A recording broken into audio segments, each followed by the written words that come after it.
Everybody hear me all right? So I've got to use this clicker, and if I try to do both, I'll screw it up without doubt. There's no doubt I'm terrible with technology, and if I have to hold the microphone and try and do this, it's not going to happen. And Alan mentioned 6:30. I'm going to try and make it out of here a little bit quicker than that because you all had a head start at the bar, and I'm trying to get there. So we'll do our best to move this along. But thank you all for coming out tonight. Greatly appreciate it. And one of the things I want to point out is I titled this a master plan conversation because that's really what tonight is about. It's just a conversation. What is a golf course master plan? If any of you are here wondering what we're going to do or how much we're going to spend, you're going to leave sorely disappointed because I have no idea yet.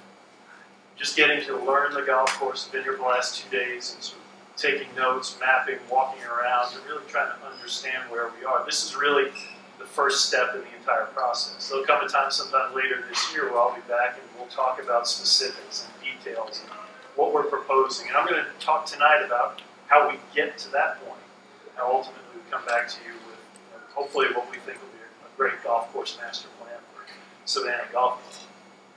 So with that in mind, I'll sort of break down and just give a little bit of an introduction to courses that we've worked with and that we worked on, and that these are sort of restoration projects. And a lot of people ask, what's a restoration versus a renovation? And in our minds, a restoration is when the original golf course architect's work is the primary focus of what we propose to do on the golf course.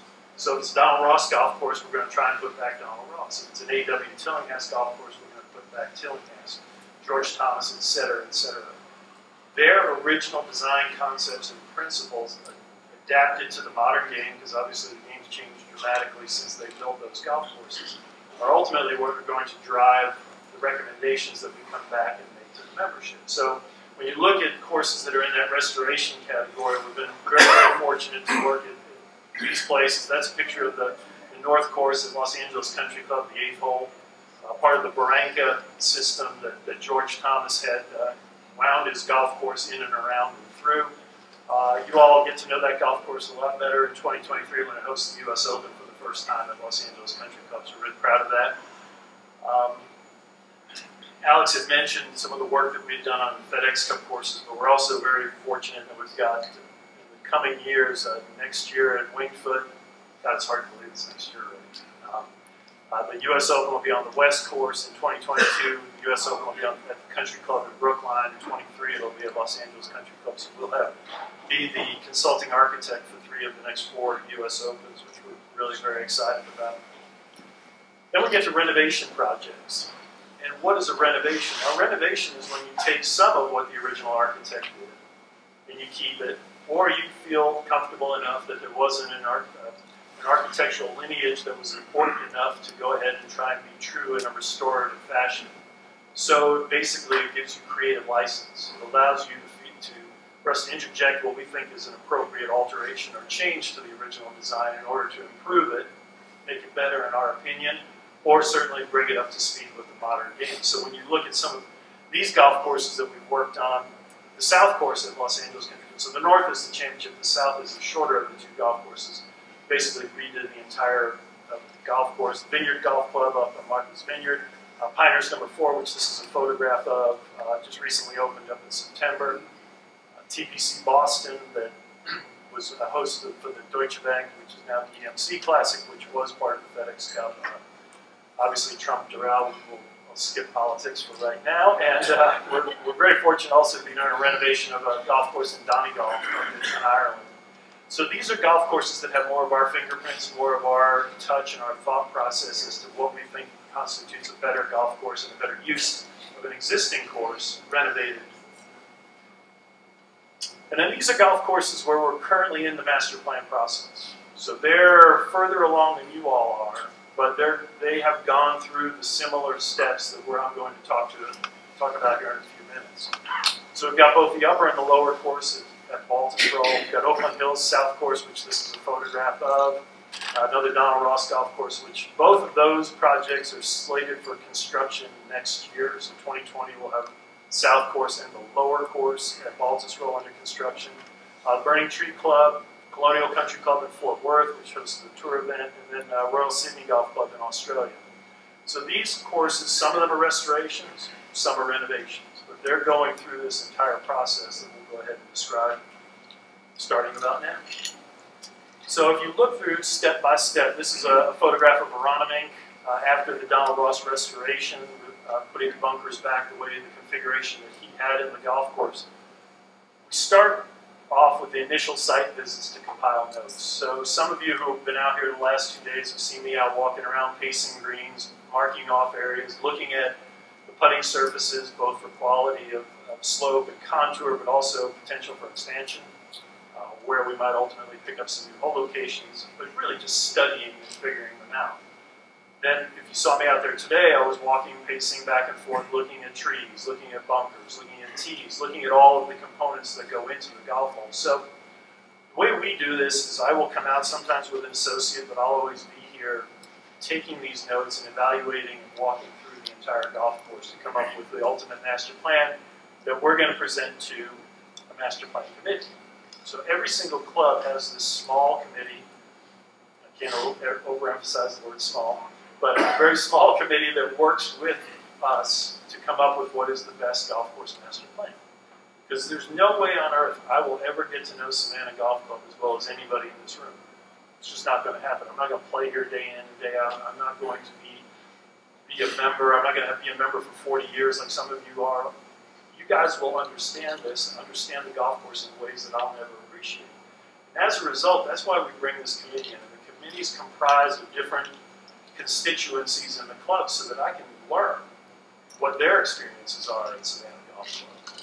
I think it would be arrogant, and I think it would also be very short-sighted to just walk in here and think that I would have all the answers for this golf club as we move forward and discount the experiences and the relationships that you all have with this club. So we'll work very closely with that committee, and what we'll do is we go through what we call these working sessions, where independent of me, and I'll be independent of them because we don't want their influence sort of clouding judgment right off the bat. We want me to take a very sort of open look at the golf course, but then we'll get in these working sessions where we'll sit down and hash out, what do you think about the first hole?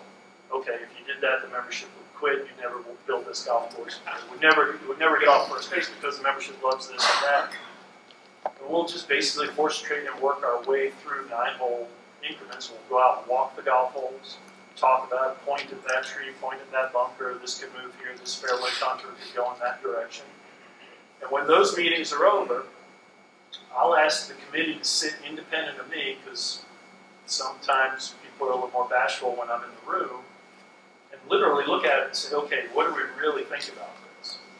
Then I'll come back with the back nine and we'll go through that entire working session and then the committee will report back and say, listen, we looked through the front nine and we like, hopefully they'll like most all of it, but you know, maybe there's this point, this point, this point, and then we'll talk about it.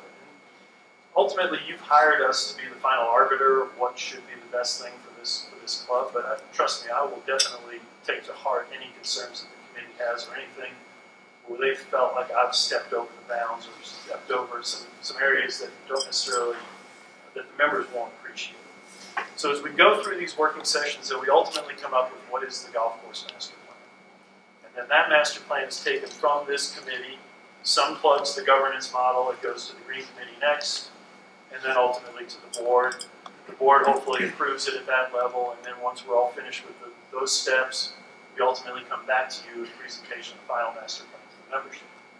That's the night where I'll walk through holes and talk about everything that we're proposing to do. You'll find out what ultimately that will cost, what the timeline could be, and that's another service that the committee will provide to us. Is they'll talk to us in real terms of, okay, yeah, that project might be X, but we can't afford to do that, so we need to break that down into 4 or 5 or 6 different projects. So we'll work closely with the committee to try and come up with a plan that's best tailored and fits Savannah Golf Club. And ultimately something, the last thing you want to do is pay us a good amount of money and spend a lot of time and effort to produce a plan that can never be implemented. That would be a colossal waste of time and resources. So we all want to make sure that we're going to propose something to the membership that will, never going to get 100%, but hopefully the vast majority of the members here will be excited and supportive of what we're going to come back to you with. So the general philosophies, this is Sleepy Hollow Country Club up in New York, that we'll go through and the general philosophies will ultimately lead to the specific recommendations. So you got to start with the big picture stuff before you can actually come down to what do we recommend hole by hole by hole. And in no particular order, these are sort of the things that we look at. You know, the history of the golf club. Who was the architect? You know, here we have ties to Donald Ross, but I'm not sure anybody's perfectly sure of exactly what he did, when he did it, how much he contributed to it, et cetera, et cetera. We're hopeful to learn that. We've had discussions in my time here over the last couple of days of how could we get to a point where we feel that we can make an authoritative presentation on what Donald Ross did, what his contributions were, how we ultimately want to go down that road. The club's taken steps to bring in a historian. Any of you members who have been here for a long period of time or who have had parents who are here, even photos of them, you know, putting on a green will be helpful because you can see what that green looked like in the 40s or 50s. Any sort of shots of people playing golf with it looking down the fairway for bump, you can see bunker patterns. Anything that might seem insignificant or inconsequential could potentially be helpful. So I asked all of you, if you have any sort of access to those types of materials, please bring them to the club or to the attention of everybody here. Can't imagine how sometimes you find these hidden gems that just something in somebody's attic and they unlock a secret that we've been looking for over a period of time. We look at the routing of the golf course. How did it ultimately evolve to where it is today? How does the sort of the skeleton, the bones of the golf course, bless you, how do they create the golf course that you play? Obviously, you've got a solid routing here with the exception of holes 7, 8, and 9 in the driving range. And that's going to be, you know, the $64,000 question. How do we unlock that puzzle? How do we solve that issue, which is currently, I think, the biggest negative at the club? And I don't know yet. Some thoughts and some ideas, but I haven't spent any time on those holes, and I will do tomorrow. But ultimately, that will be the biggest impact as it relates to the routing. The rest of the routing is fine. There's really nothing wrong with it. I think it's a great sequence of golf holes as they go through the entire property. We'll look at the greens on the golf course. When we look at greens, we focus on principally it's an older golf course. We look at, okay, is the construction methodology sound? Is Jordan able to produce proper turf grass conditions, what this membership expects and hopes to have? Are the slopes of the greens not so excessive that at modern putting speeds you can't utilize them? You're limited with hole locations, you're limited with variety and use these putting greens. If all of those things are fine, then we'll look at, okay, what has been lost over a period of time? It's not like some nefarious plot was hatched that somebody's going to go out and try and make greens smaller. It just happens over years and years and years. When you think about, you know, over a period of time, if you miss that much, extrapolate, you know, a guy mows a little bit further in, you extrapolate that over 10, 15, 20 years, and the greens shrink. Sometimes hole locations are lost. Sometimes contact with the edges of the greens, where the green surface was closer to a bunker or to a runoff, you'd be able to get a little bit more challenging with respect to hole locations. Those types of setup equations are part and parcel of how we evaluate greens when we go and look around the golf course. Tees on the golf course, I think here you're going to principally see the vast majority of the tee work will be on the back tees and the forward tees. By modern standards, it's a short golf course. I'm not saying we're going to solve the puzzle and make this 7,400 yards. It's not happening. But there will be instances where we can find different angles or different ways to go ahead and move the golf course back. I think the white tees and the green tees, are the yardage is just on the card, and all of the placement I've seen so far all look good. I think they seem reasonable from a yardage standpoint for that class of player. And I think that they'll more than likely stay within a very tight parameter of where they currently are. The forward tees, I think, could go up significantly going forward. I think it is a modern, in this day and age, what we're focusing now on is playability, enjoyment, frankly, letting people be successful. It's a hard enough game, and it's a game that's flat. If you look at all of the statistics, it's not growing. It's not falling, but the population is growing and golf stays flat, so you do the math. As members of this club, if you want your children or legacies to ultimately play this game, there are two constituencies that are grossly underserved in golf, and that's juniors and females. And if we can build tees where juniors and the vast majority of lady golfers can be successful in playing and have a level of enjoyment that makes them want to keep playing golf, that's a positive for the club. The other thing that comes about here is that we have a situation where traditionally men have always had at least 2 sets of tees. blue, white, whatever colors you assign to them. And women have only always had one. Well, that really doesn't showcase the differential in accomplished female golfers and the average female golfer. So what we're looking at is if the green tees stay where they are, the accomplished female golfers can still play a golf course that will provide plenty of challenge. It'll give them the opportunity to play from a longer golf course. And then we'll create this forward set of tees where the vast majority of players and juniors can play from. So I think when you look at that, we're going to try and push back as far as we can on the back tees and push forward as far as reasonable on the forward tees to create a much more interesting, playable golf course as it relates to what we find out there. The bunkers on the golf course, I understand there's some maintenance issues with them. We'll look at trying to solve those and do the best we possibly can. I also think aesthetically they're not that exciting. I think if we go through, if it ultimately turns out that Donald Ross is the playbook we're going to follow, there are much better examples of Ross bunkering out there that I think will provide a little bit more spark and a little bit more aesthetic character to the golf course and improving the maintainability of them all in the same breath. So we want to build something that's fancy and then we can't afford to maintain it. So we want to make sure that we look at it from a practical standpoint as well as an aesthetic standpoint. And then also the placement of bunkers. You know, are they in the right place to challenge the right class of golfers? You don't need a lot of bunkers at 200 to 220 yards off the tee that Alex and Nick are never even going to look at. And poor guys like me are in them all the time. That's not exactly what we need from a setup standpoint. So we need to look at where the placement of the bunkers are on the golf course. Do they inspire thoughtful, strategic play? Do they challenge the right type of golfer? And if we get them in the right place, then it should accomplish all of those goals. The fairways will generally get wider. When you look at these great old golf courses, when you think about how they maintained them back in the day, they were done with 7 gang mowers. They didn't have these fancy triplexes to move around. So they also didn't have irrigation. So when you go to the combination of these big mowers and no irrigation, you have wider fairways. Well, now we've got fancy mowers and we have irrigation, but I still think that the characteristics of great old golf architecture are angle and strategy. And the only way you can have angles and strategy is if you have width. If it makes a difference to be to the right side of a golf hole or the left side of a golf hole in order to score better, then that class of player can actually try to get to that angle and take advantage of the golf hole.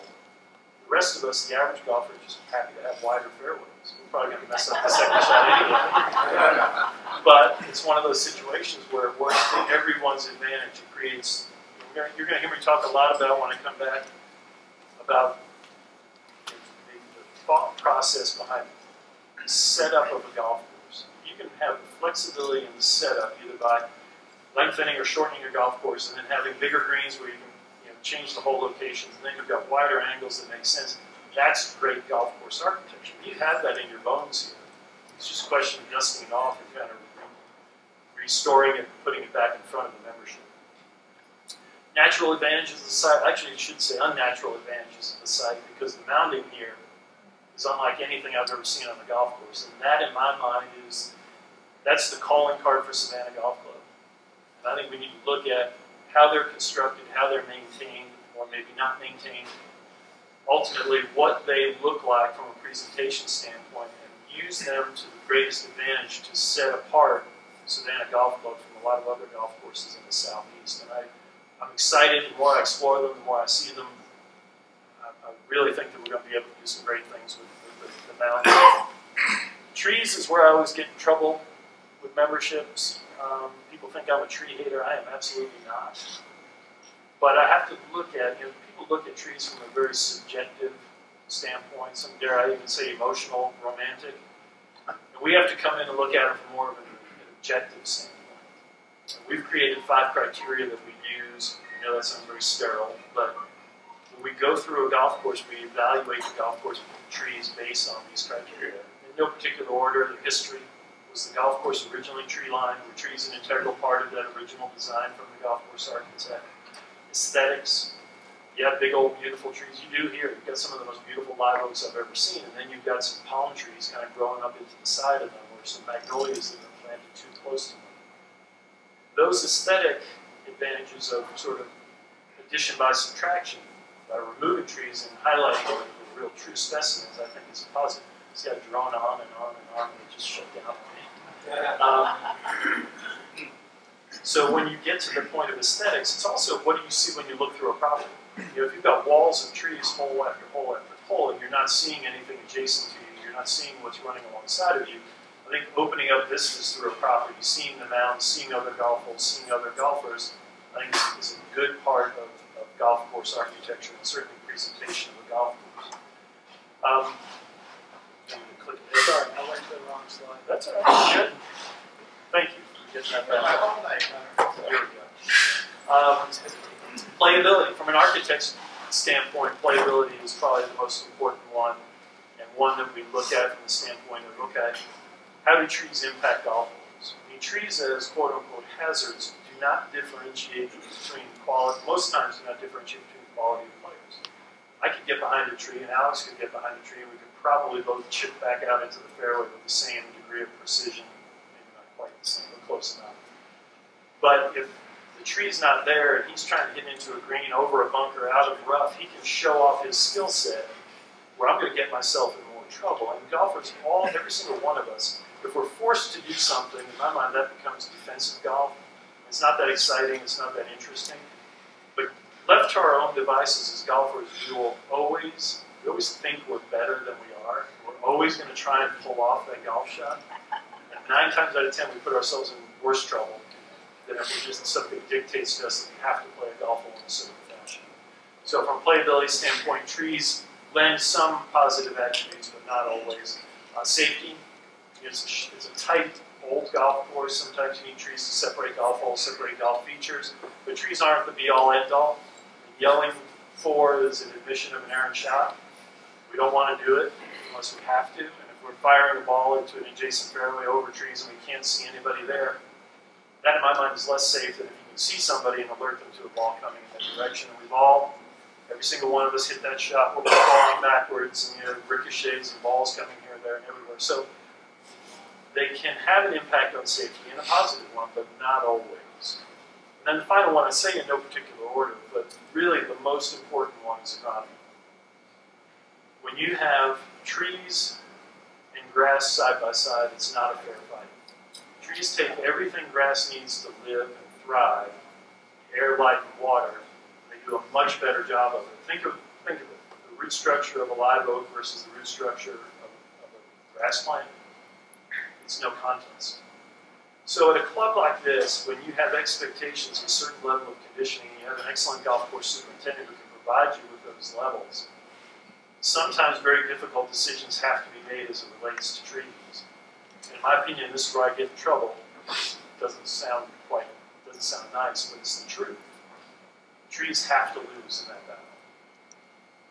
If you want good turf grass in certain areas of your golf course, particularly greens, tees, fairways, you have to take a really hard look at the trees. And so we'll do that. So when you look at those 5 criteria, we're going to come back with some recommendations that aren't going to sit well with people. And it always happens at every single club. And trust me, I don't like it. I don't want to be the bad guy in any way, shape, or form. But I want you to know this wasn't just that, oh, Gil hates magnolias or Gil doesn't like crepe myrtles, so he's cutting them all down. So no, they're just put in the wrong place. They're just not in an appropriate location for one of those 5 criteria that we've discussed. And the thing that I do like trees, I hate cart paths. I'm going to be unapologetic about that. People ask me, what are the biggest changes that are made to golf, these great old classic golf courses that ruin them or destroy them? It's cart paths.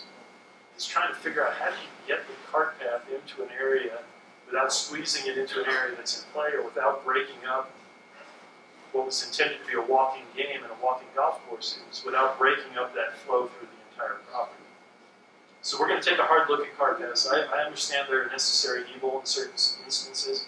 We're going to do our best to try and hide them, to move them. It might be less convenient to get around the golf course in a cart. This will be something that I'm certain the committee and I will discuss an awful lot. But it's going to be something that we think will improve the playability of the golf course. It will certainly improve the visual characteristics of the golf course as you look around this great old landscape. So when you look at all of those categories and you kind of lump them together, those are the philosophies that generate the ideas and the thoughts that will ultimately come to you with the specific recommendations hole by hole by hole. If we're proposing to take down a tree on a certain hole, now you can kind of understand why. If we're proposing to move a cart path out of the way that's between a tee and the adjacent green. Now you understand why. So I wanted you to just sort of get this baseline of information so when we come back to you later this year, we'll have that opportunity of hopefully you'll understand some of the thought processes behind what we're recommending. So now what does a master plan look like? Okay, so we're going to prepare 18 hole-by-hole documents that will look very much like this. This is one from Oakland Hills. You'll see basically a set of notes along here corresponding to notes on the whole diagram. So letter A is, my eyes aren't good enough, but whatever A says is what A is.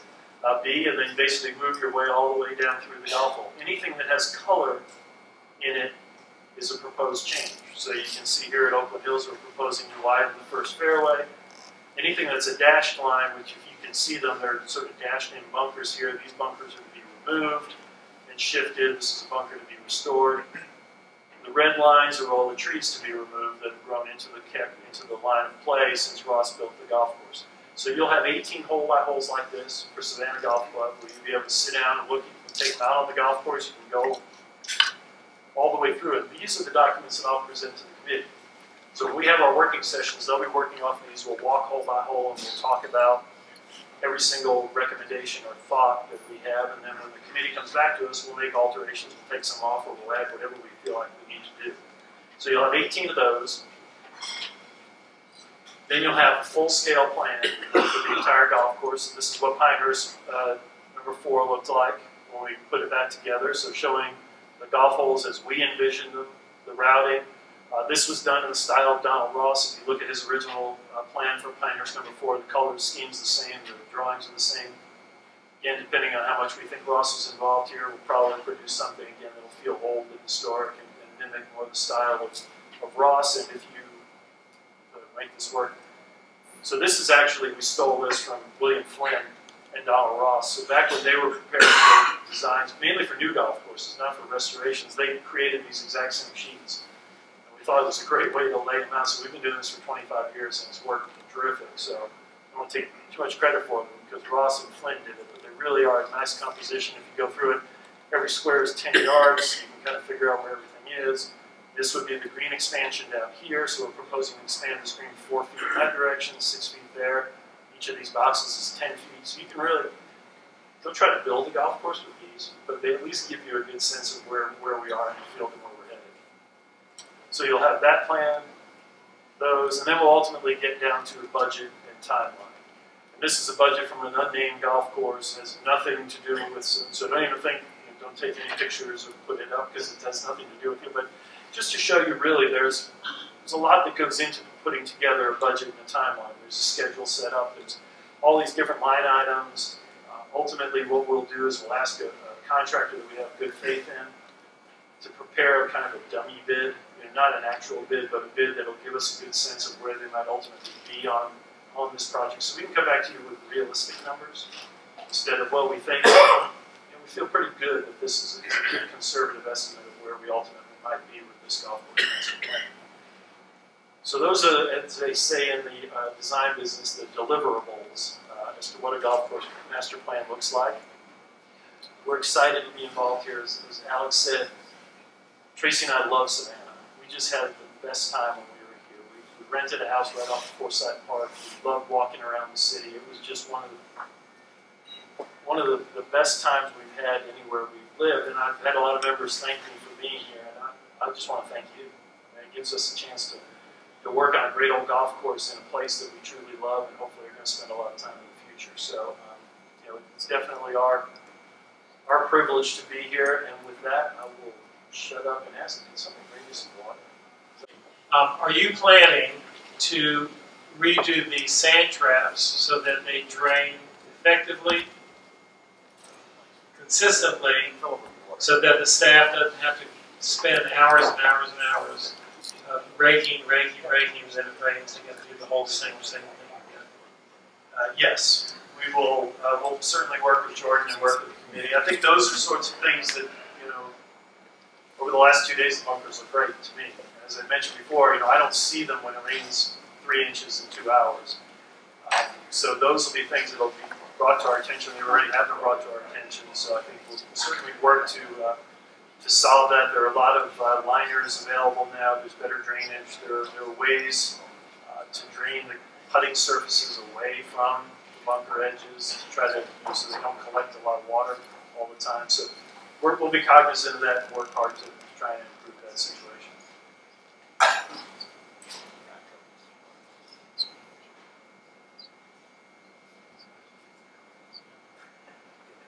So I either did a really good job or you guys just want to get back to the bar. Thanks for being here. What's, in your experience, is the typical timeline to realize a restoration plan? And if it varies, you know, I understand it's a difficult question. No, it's a good question. So we are contractually obligated. I know Brian's a lawyer, so he's probably going to hold our feet to the fire. I think we're to produce the master plan by the middle of this year. So we'll have something to you. We may all decide, you know what, we don't. Not a good time to present in July and August. People are away. We may do it in September. We may do it in June. But you'll have this plan in front of you at that point in time. And then it's going to be the membership's call.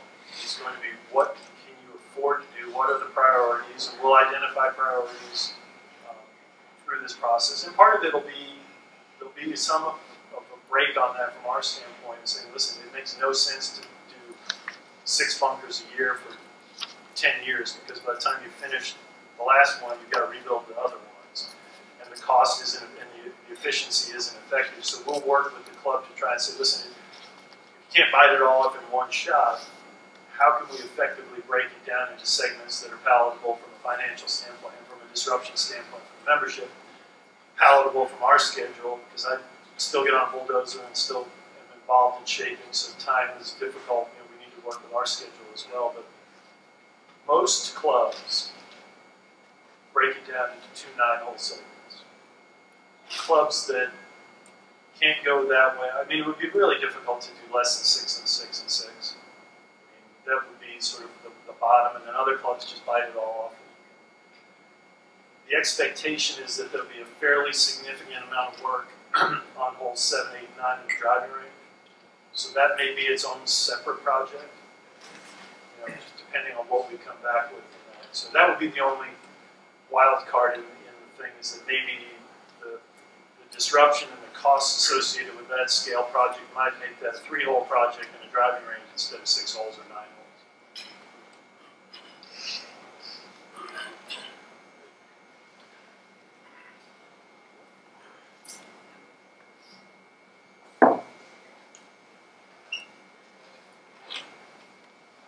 Thanks for being here tonight. I have a question about the trees that we have in the course. You mentioned that, you know, you're probably going to have folks pointing a finger at you because you're going to come around with the chainsaws.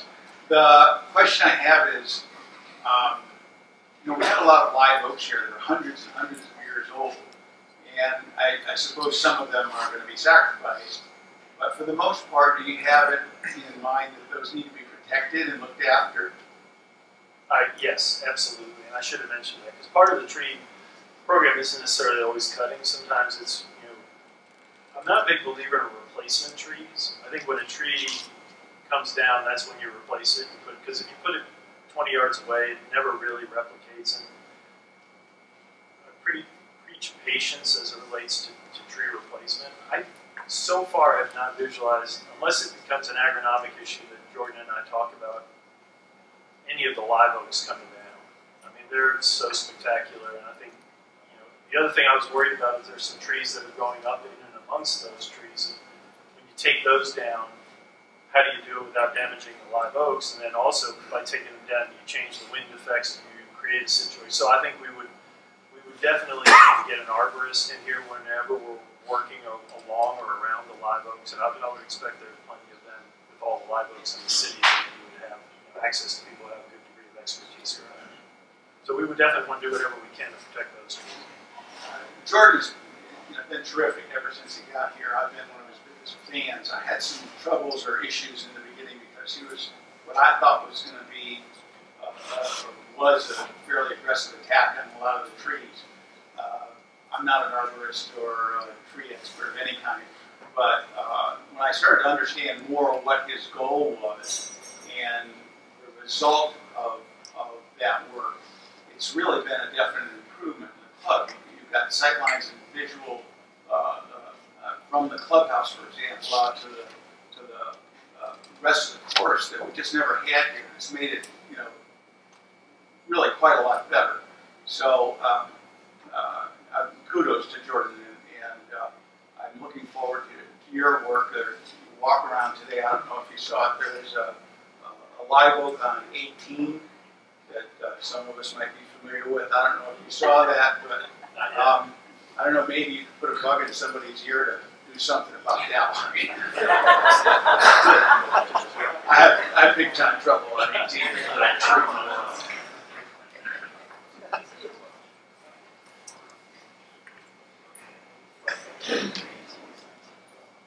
Thank you. I heard you mention about the mounding and the value of the mounding. Do you foresee a way to highlight that without damaging the historical value of that?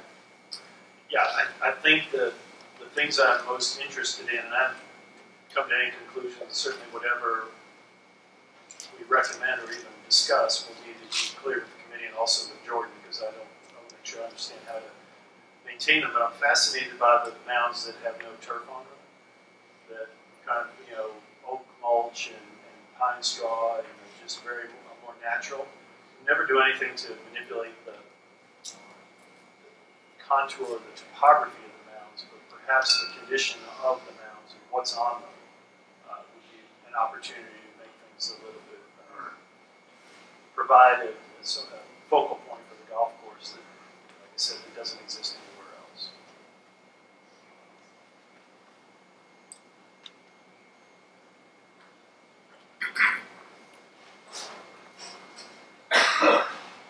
You've mentioned several times 7, 8, 9, and at least from my perspective, 8 is like the worst hole of the golf course.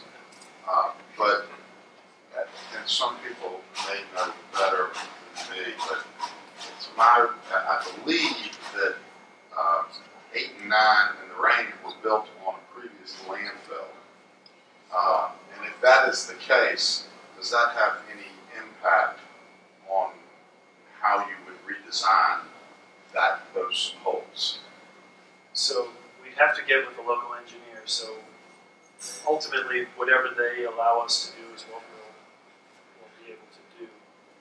Our experience with areas like that in the past has been that we're allowed to cap them or cover them. The potential could be to underlay a drainage system basically on top of the ground as it exists now, and then cover that over. And I think that would be, unless there's something really toxic under there that I don't know about, that should be okay. So I think that really what we're going to have to look at is raising the area as opposed to making any cuts in there. And I say 7, 8, and 9 just because I haven't really looked at it. 7 and 9 might be fine. I don't know what the ultimate layout will look like over there, but it just kind of take that entire area in and of itself. But yes, there's an engineer that the club's mentioned an engineer, so we understand the conditions aren't great under there. I want to just follow up directly on that area. Is incorporation of wetlands or natural areas potentially part of the solution to dealing with those issues? Probably not, just because I don't think we want to unearth or dig into anything down there. So I think it's more likely that we go up than we go down.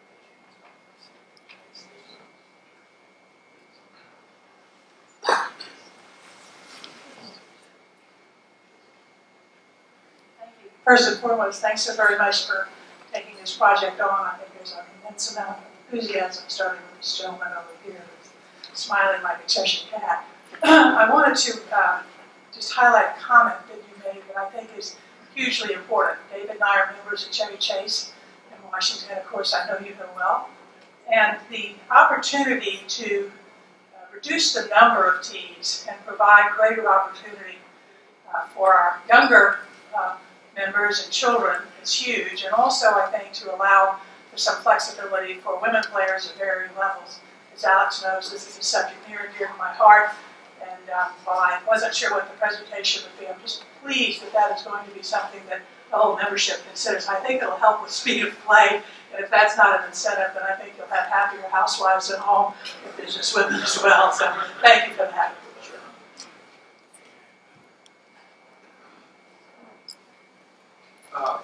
My observation, I guess, more than anything, is very similar to this. We have a number of 85-plus old players who are inspirational.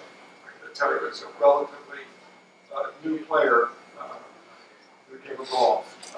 And I would, is there anything we can do to kind of, I mean, I'm thinking like having climbed the hill on 15 and 12, for older players, can we build in something that, I don't know, maybe a gold tee thing or something? I think we have to address that because it's wonderful to see them out there, and I hope to be out there myself in about 20 years. That will certainly be a goal of what we look. I haven't looked at those holes yet, but we'll look through the golf course and try to find opportunities where we can do that.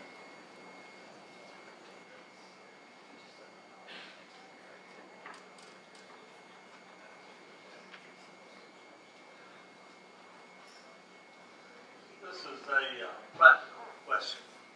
We have a tree in Eagle nest. Does that ever present a problem with any permitting with any of the permits that may or may not be required? I do not know if it need to be enough. I don't think it should trigger anything because the areas of disruption that we're talking about, again, with the exception of maybe 7, 8, 9 in the range, are fairly small. And generally speaking, unless it's California or New York, you don't have to get permits for sort of rebuilding bunkers or greens. Because the disruption is so small that it really doesn't trigger that. I would imagine if we try to get anywhere near those trees, that would be a problem. But I don't anticipate that happening.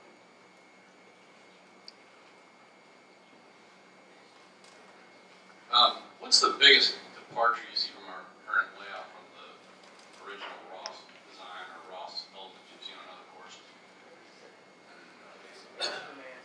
So it's a good question. I'm still trying to figure out the history of the greens here. I mean, I know there was some that were rebuilds by George Cobb and I think Clyde Johnston.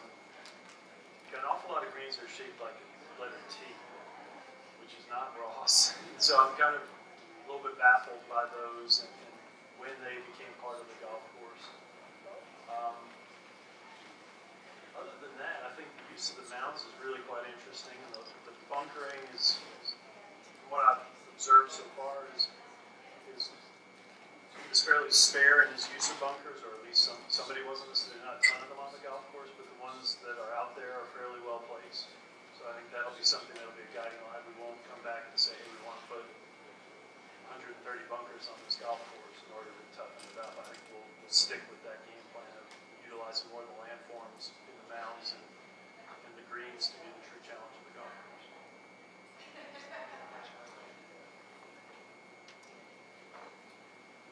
Anybody else? All right. Well, thank you all for coming out tonight.